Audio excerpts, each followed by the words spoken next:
Seguimos adelante aquí en Telebuen Día, recibiendo con el gran gusto de siempre al doctor Pablo Mieres, es el presidente del Partido Independiente, candidato ahora a la presidencia de la República por ese partido. Mieres, buen día, ¿cómo le va? Buen día, ¿qué tal? Un gusto. Bien, estamos en la antesala de noviembre, un mes particularmente valioso para el Partido Independiente, en atención a que ahí empieza como a ordenar las piezas del puzzle. Sí, efectivamente, el 17 de noviembre hacemos la Convención Nacional y al mediodía de ese día, domingo, en el Platense Patín Club, el acto de lanzamiento de campaña.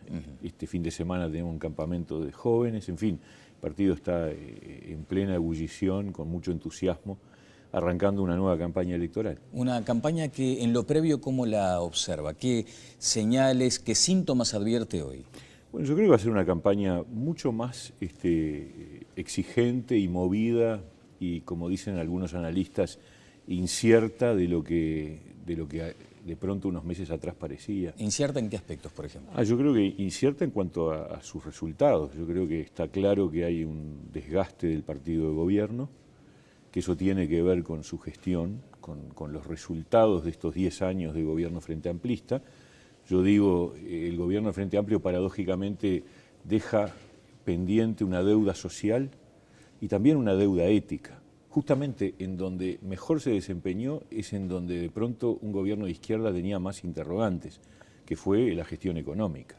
Yo creo que el que cuestione el funcionamiento de la gestión económica, yo creo que hubo algunos errores, algunos defectos, pero básicamente ahí está su punto fuerte.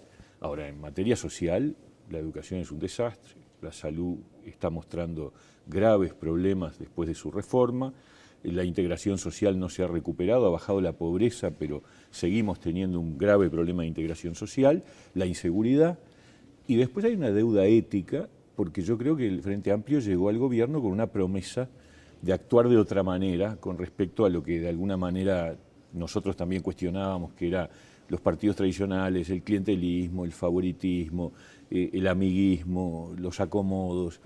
Y la verdad, la gestión del Frente Amplio prueba una forma de hacer política exactamente igual a la de los viejos partidos tradicionales. Voy un par de minutitos atrás, Pablo, si me permite, y tiene que ver lo primero con esa sensación que tiene usted respecto al resultado incierto. O sea, echaría por tierra lo que hoy dicen las encuestas de opinión. O sea, coinciden varias en que la oposición, aún reunida, todavía no alcanza al porcentaje que ostenta el Frente Amplio. No, y además la oposición no somos homogéneos, como ha quedado de manifiesto ahora. De eso vamos a hablar también. Claro, la decisión de blancos y colorados de ir juntos en Montevideo, nosotros no estamos formando parte de ese bloque, ¿no es cierto? Pero no, yo creo que es incierta con respecto al resultado final, porque me parece que, y sobre todo con respecto a un punto que para mí es fundamental para, digamos, el funcionamiento democrático, que es la mayoría absoluta. A mí me parece que ahí es donde está el gran asunto, es decir, el Uruguay tiene que evaluar 10 años de mayoría absoluta en un solo partido, cómo genera eso ciertos brotes como de omnipotencia, de soberbia, de rebaja, de reducción de los reflejos de control. Un parlamento con mayoría absoluta para el gobierno es un parlamento que, por ejemplo, ha bloqueado la investigación parlamentaria de temas muy obvios, como el de Pluna, para hablar del más evidente.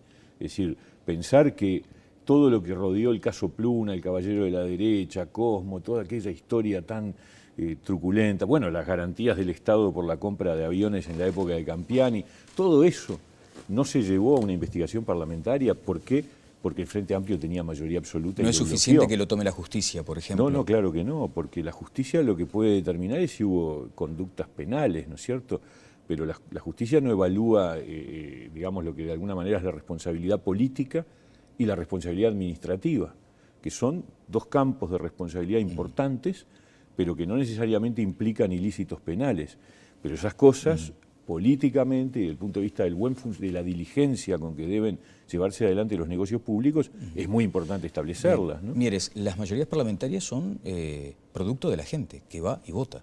Es verdad, por eso la incertidumbre es sobre si la gente va a volver a ratificar una mayoría absoluta de la que a mí me parece hoy hay muchos que están decepcionados, buenamente decepcionados, o sea, que apostaron a un cambio, que apostaron a un partido que llegaba al gobierno en 2005 y que mantuvo el gobierno en 2010 también con mayoría absoluta, pero allí ya una mayoría absoluta apenas, porque hay que recordar que el voto 50 del Frente Amplio en diputados lo obtiene al final, es el último en entrar, y nosotros estuvimos a punto de sacar el tercero, que hubiera significado un cambio muy representativo, ¿no? Bien, usted planteaba en su momento la posibilidad de una reforma muy profunda, constitucional, para ir a un régimen unicameral.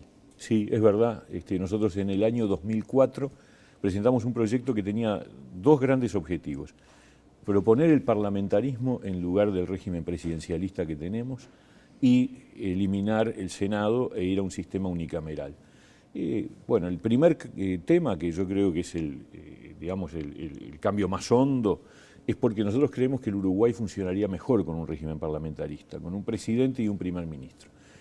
América Latina no tiene experiencias parlamentaristas, pero Europa es toda parlamentarista. Entonces, América Latina se ha asociado más bien al modelo norteamericano, que es un modelo con un poder presidencial muy fuerte. Pero el Uruguay, que tiene partidos fuertes, partidos, digamos, con larga trayectoria y estables, yo creo que es un caso ideal para establecer el parlamentarismo. ¿No hay allí más riesgos, por ejemplo, de predominancia de un partido en ese régimen unicameral? No, porque al mantener la proporcionalidad en esa única Cámara... O sea, será la gente una vez más la que defina eso, la que distribuye esa configuración. el juego. Y el parlamentarismo al revés, lo que permite es una negociación más fácil. Por ejemplo, si un presidente no tiene mayoría parlamentaria, tiene que buscar acuerdos para lograrla, pero en base a entendimientos entre varios partidos.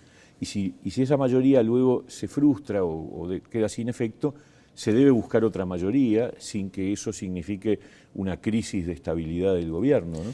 7 de cada 10 uruguayos piensan que el próximo presidente será Tabaré Vázquez, según un reciente sondeo de opinión. Usted está en los que todavía entiende que eso no es del todo seguro, digamos. Bueno, o lo que usted duda es sobre la configuración parlamentaria, simplemente. No, yo creo que todas las carreras hay que correrlas, y uno que integra un partido que ahora está cuarto en la intención de voto quiere correr la carrera. Y entonces no vamos a otorgar triunfos por adelantado a nadie, me parece que eso no corresponde. Por supuesto que Tabaré Vázquez es un candidato fuerte, es un candidato que tiene además una trayectoria muy importante, nadie lo puede dudar, pero ¿cuál va a ser el resultado? Yo creo que esa es una discusión que no se puede adelantar de ninguna manera, ¿no es verdad? Porque allí vienen las preguntas que a ustedes se las reiteran permanentemente, ¿no? De hecho, desde el presidente de la República al Pato Celeste, para un poco instalar a veces en los extremos a los ciudadanos, ¿no? Más allá de esa cuestión casi caricaturesca, fue una opinión que se hizo sentir diciendo Pinchinate tiene más votos que vos, Mieres, encárgate de eso, o eso sí que es vergonzoso. O el propio presidente diciendo que Mieres saque del congelador, o que no sé cómo era el término, ¿no? Que se saque la escarcha de encima por un partido detenido. Siempre enfrenta usted la misma pregunta, es decir, ¿pero y por qué no crece el Partido Independiente? Lo primero que hay que decir es que si la única crítica que se nos puede hacer es que somos más chicos, quiere decir que no estamos haciendo mal las cosas, porque no se nos cuestiona ni por falta de capacidad, ni por falta de ideas, ni por falta de propuestas, simplemente se nos dice, tiene menos votos. Y esas cosas, la alegría va por los barrios, ¿no? Mujica, ¿cuántos votos tenía cuando empezó a hacer política electoral, ¿no? No la otra. Mujica, ¿cuántos votos tenía cuando arrancó? Poquísimos. Apenas entró de diputado, nadie lo conocía en el Parlamento. Hoy es el presidente de la República. O sea, que en democracia, afortunadamente, en Uruguay y en cualquier país del mundo, cuando se vota, y la gente va cambiando la suerte, y yo tengo la expectativa, el partido tiene la expectativa, de que esta vez tengamos un crecimiento importante. ¿Por qué? Yo creo que porque nos lo merecemos, porque hemos sido coherentes, porque hemos trabajado mucho, porque se nos han dado desafíos nuevos, como por ejemplo participar en el cogobierno de los entes autónomos, en el Banco Hipotecario o en el INAU, y lo hemos hecho bien. Y además, por supuesto, de nuestra actitud parlamentaria a través de nuestros dos diputados, Iván Posada y Daniel Radío. Entonces, cuando al Partido Independiente le dan más confianza, cuando la gente le otorga más confianza, nosotros respondemos. Y esa es nuestra credencial. Después que digan que somos más chicos, más grandes, eso es un avatar de la política democrática que le pasa a cualquiera. Yo estoy harto de todos, estamos hartos de ver un montón de gente que en un momento cortaba el bacalao y hoy está fuera del Parlamento. Y las cosas van así, ¿no? Bien. Así es la vida. Así es la vida. Sí. Pero usted afronta permanentemente ese desafío de decir, bueno, pero hace mucho tiempo que estás como estancado en determinado porcentaje. O sea, ¿por dónde se crece entonces? La pregunta viene por ahí, o sea, Uno cuando ve los postulados del Partido Independiente, conociendo al uruguayo tipo, diría, bueno, pero mucho más gente tendría que estar de este lado. Sin ninguna duda. Y bueno, yo creo que la gente, también es cierto, en el Uruguay va otorgando confianzas lentamente. Entonces un partido que está cumpliendo ahora 11 años, un partido nuevo, un partido que tiene que ganar la credibilidad de la gente. Yo creo que lo vamos haciendo bien. La primera elección tuvimos un diputado, la segunda tuvimos 2, casi 3, estuvimos muy cerca del Senado. En la próxima yo creo que vamos a crecer mucho. ¿Le cuestionaron, Pablo, cuando usted, le cuestionaron, digo, desde la interna de su propio partido, cuando usted despreció la posibilidad de integrarse a este bloque de blancos y colorados por Montevideo? No, hubo algunos compañeros que hubieran, pero minoritario. La verdad que la amplia mayoría del partido, yo diría casi todo el partido, entendió que de alguna forma esta decisión de no integrarnos a un acuerdo del bloque de blancos y colorados era consistente y coherente con la posición del partido. No era un peldaño para crecer electoralmente, digamos. Yo creo que no, pero además independientemente de eso, porque a veces cuando uno toma decisiones no necesariamente solo toma en cuenta si crece o no crece, sino también si hay coherencia con las decisiones. Nosotros somos un partido socialdemócrata, un partido de izquierda democrática. No estuvimos nunca vinculados al bloque de blancos y colorados, como tampoco integramos el Frente Amplio. Somos un partido independiente, que de alguna manera refleja un espacio político propio y que yo creo que haber integrado ese bloque se hubiera dado para malos entendidos sobre cuáles son nuestras cercanías y nuestras distancias. Bien, hoy se conocerá aparentemente el nombre de ese partido y se excluye el término Montevideo, como que se confirma aquella expectativa de que era una ingeniería que luego podría presentarse en cualquier departamento del país. ¿Se confirman sus sospechas, digamos? Yo miro el mapa político y lo que veo es un proceso de confluencia creciente entre blancos y colorados. O sea, ¿se va al bipartidismo? No, no, porque estamos nosotros. Bueno, claro, claro. Pero digo, a dos partidos fuertes, digamos, como en su momento fueron el blanco y el colorado, luego apareció el Frente Amplio, y ahora dicen, no, acá el escenario futuro es el bipartidismo, centro-derecha y centro-izquierda. No, yo creo que el Uruguay tiene una vieja cosa con el tema del bipartidismo, porque tuvimos bipartidismo durante 150 años. Entonces, hay mucha gente que se cree que el modelo que debe funcionar en un país es el bipartidista. Capaz que porque Estados Unidos funciona así, no sé, pero hay muchos países que funcionan con multipartidismo y de hecho el Uruguay hace varios años, ya casi 2 décadas, que es multipartidista y va a seguir siéndolo. Nosotros damos la garantía de que va a seguir siéndolo. La gran pregunta es si esa confluencia que blancos y colorados cada vez afirman más les permite crecer o los reduce, pero esa es una discusión que tienen que dar ellos. La verdad que es ajena a lo que uno cree. ¿No? Bueno, usted es sociólogo, calificado analista político, así que puede tener un poco la clave de esa respuesta. Tengo la opinión de que puede afectarlos, pero bueno, ellos están haciendo sus evaluaciones. Yo creo que lo que hay por otro lado es un proceso de desgaste del Frente Amplio, de decepción, que el Frente Amplio ha generado mucha gente que hizo apuesta. Me parece que ahí hay una clave del cambio político, ¿no? Mencionó en cuarto lugar el tema de la seguridad. Y usted allí dice, no hay que reclamarle la renuncia a Bonomi. Sí. Si nosotros somos responsables como partidos de haber firmado el acuerdo que ahora Bonomi pretende poner en marcha. Yo creo que el problema de la seguridad es un problema central. Es junto con la educación los dos principales problemas. Si me pone un ranking, educación primero, el más grave de todos, porque es el que tiene consecuencias más profundas y de largo plazo. Pero la seguridad va enseguida. Yo creo que se han hecho cosas que son resultado del acuerdo de todos los partidos del 2010.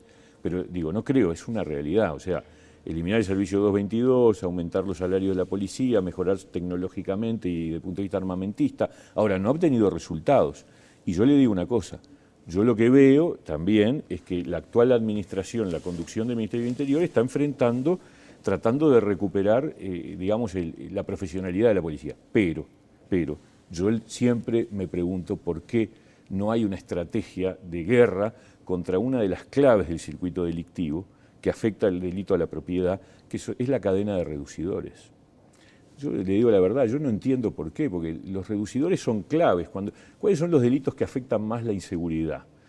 la rapiña, el hurto, el copamiento, el arrebato, o sea, los delitos contra la propiedad. Que usted lo sufrió en carne propia, sin ni tanto. Sí, claro, como mucha gente. La verdad que uno en realidad, bueno, le pasa lo que le pasa a todo el mundo. Entonces, ¿qué es lo que hace el chorro, el que afana, el que se lleva las cosas? Las coloca inmediatamente a un mayorista del delito, que es el reducidor, que es el que después recoloca los bienes en el mercado a través de mecanismos negros.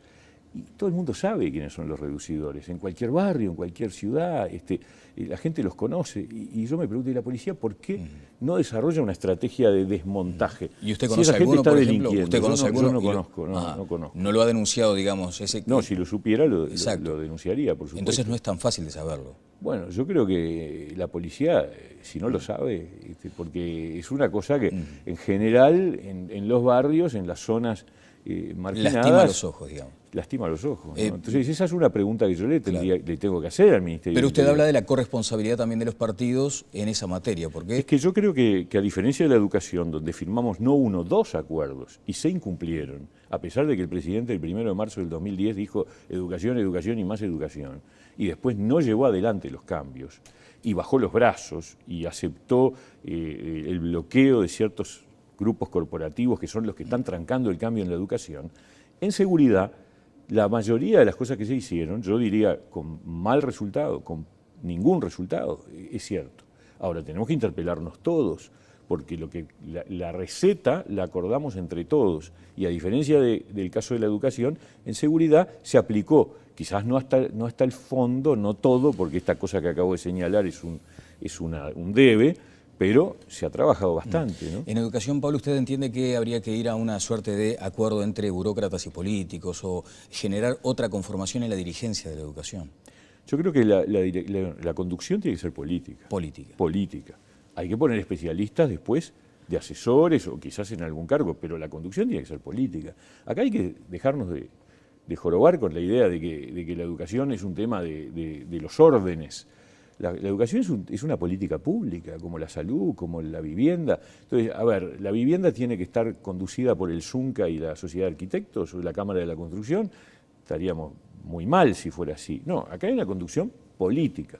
En todos los temas tiene que ser política. Entonces hay que recuperar la conducción política y identificar el criterio de autonomía en su verdadero sentido. ¿Servicio esencial la educación, como lo planteó Sendic hace algunas horas? Yo creo que es una situación de emergencia, eso no hay ninguna duda. Servicio esencial no sé, porque ahí hay que ver el cuadro jurídico que supone, pero que es un tema número uno, prioridad número uno, y que hay que transformarlo en el nivel de la conducción política, de la gestión, que hay que ir a un sistema donde realmente los liceos y las escuelas sean comunidades educativas con capacidad de reconocimiento de los chiquilines, de personalización, etcétera, que hay que ir a una mejora de la infraestructura y que hay que ir a una transformación de los contenidos, o sea que hay que reformar en toda la educación, no tengo ninguna duda. Bueno, usted plantea ese pacto que decíamos, ¿no?, entre políticos y burócratas. ¿Puede ser que esa sea la simiente de su vínculo hoy con Conrado Ramos, por ejemplo, político y burócrata? No, Conrado Ramos es una figura de primer nivel que nosotros estamos muy contentos de que esté junto a nosotros y nos ha aportado mucho, porque el programa partidario está pronto, está en imprenta, lo vamos a presentar en marzo, y ¿sabe el título? Convertir el crecimiento en desarrollo humano. Porque yo creo que hemos tenido 10 años de crecimiento, pero el crecimiento no es desarrollo. Que se derrame. Que se derrame desarrollo, exactamente, y significa educación, y significa salud, seguridad. Ese es el gran debe que tiene hoy el gobierno del Frente Amplio. Mire, finalmente, ustedes habían planteado desde el Partido Independiente algunas soluciones para estos deudores del Banco Hipotecario. Se presentó algo que asomaba como la gran solución y que para usted fue decepcionante. Muy decepcionante porque el gobierno no solo rechazó un proyecto de ley que estaba muy bien elaborado por el diputado Iván Posada, en consulta con nuestro director en el banco, el contador José Luis Damonte, sino que terminaron poniéndole el mismo título a una cosa que es un engaño, porque en definitiva se le dice a la gente lo que vienen reclamando los deudores de hace mucho tiempo, que es la posibilidad de cambiarse de UR a UI, y cuando uno hace el análisis, como le cambian la tasa de interés, si cambian de UR a UI, le aumentan la tasa de interés, y además lo hacen después de un reajuste nuevo, que es el de septiembre, entonces al final de 27.000 deudores, el cálculo que hay es que solamente 100 familias de 27.000 les serviría el cambio. La misma cuota con distinto collar. Exactamente. Entonces, al final, decirle, querían cambio, bueno, háganlo. Pero ¿saben qué? Los vamos a jorobar. Lamentable, para eso no hubieran hecho nada. ¿Y qué va a hacer el Partido Independiente o su director específicamente? Denunciarlo. Nuestro director dejó constancia de las críticas que corresponden a esa decisión, que es una decisión administrativa que tomó el banco el otro día, y seguir peleando, seguir reclamando y seguir apoyando a los deudores en su lucha por una situación de injusticia que están viviendo hace muchos años. Bien, le quiero agradecer muy especialmente, Pablo. Hoy citábamos a Raúl Sendic casi al pasar, ¿no? Para quienes hemos leído un poquito lo que ha sido la historia política del país, no nos debería sorprender nada. Sí que hubo tensiones en el pasado, ¿no? Y fuertes, durísimas. Ahora, que un candidato a algo, como en este caso Sendic, que aún no define si quiere ser vicepresidente o si va a integrar un polo fuerte en el Parlamento, deba empezar explicando su condición sexual, ¿le parece que es algo que avisora una campaña sana, digamos? Y es un tema que debería estar fuera de la atención pública, es decir, son opciones de cada uno y no deberían estar pesando, digamos, en lo que es la trayectoria política. Yo creo que el Uruguay había tenido hasta ahora, pienso que seguirá teniendo, una capacidad de deslindar lo que es la vida privada y las opciones privadas de cada uno de la valoración de la actividad pública, a diferencia de otros países. De todos modos, por supuesto, cuando uno hace política, está dispuesto a que todos los asuntos que lo atañen estén en la consideración pública, y me parece bien que Sendic haya contestado la pregunta que se le hizo y en todo caso disipar las dudas, independientemente de que yo entiendo que no es ninguna denostación tener tal o cual el propio Sendic igual dice que le sería difícil, le resultaría muy difícil alcanzar un alto cargo si la condición fuera la de homosexual. Bueno, yo no lo sé. Seguimos teniendo un país entonces que discrimina tan fuertemente. Claro, yo no lo sé, pero si fuera así, evidentemente es una señal de que la discriminación sigue estando fuerte en algunas dimensiones. Bueno, y el comienzo no es alentador, digamos, de campaña, ¿no? ¿Presume una campaña sucia, digamos, o no? El problema, además es un problema que aparentemente, según lo que ha circulado, lo más lamentable es que fue una cosa interna dentro del partido de gobierno. Eso me parece muy triste, ¿no? Muchas gracias, Pablo, como siempre. El doctor Pablo Mieres estuvo con nosotros. Vamos a una breve pausa y seguimos adelante en Tele Buen Día. Presentó SECOM, primer servicio de compañía.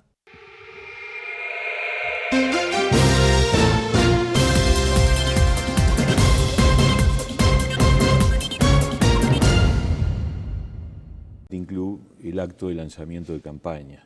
Este fin de semana tenemos un campamento de jóvenes, en fin, el partido está en plena ebullición, con mucho entusiasmo, arrancando una nueva campaña electoral. Una campaña que en lo previo, ¿cómo la observa? ¿Qué señales, qué síntomas advierte hoy? Bueno, yo creo que va a ser una campaña mucho más exigente y movida y, como dicen algunos analistas, incierta de lo que de pronto unos meses atrás parecía. ¿Incierta en qué aspectos, por ejemplo? Yo creo que incierta en cuanto a sus resultados. Yo creo que está claro que hay un desgaste del partido de gobierno, que eso tiene que ver con su gestión, con los resultados de estos 10 años de gobierno Frente Amplista. Yo digo, el gobierno Frente Amplio paradójicamente deja pendiente una deuda social y también una deuda ética. Justamente en donde mejor se desempeñó es en donde de pronto un gobierno de izquierda tenía más interrogantes, que fue la gestión económica. Yo creo que el que cuestione el funcionamiento de la gestión económica, yo creo que hubo algunos errores, algunos defectos, pero básicamente ahí está su punto fuerte.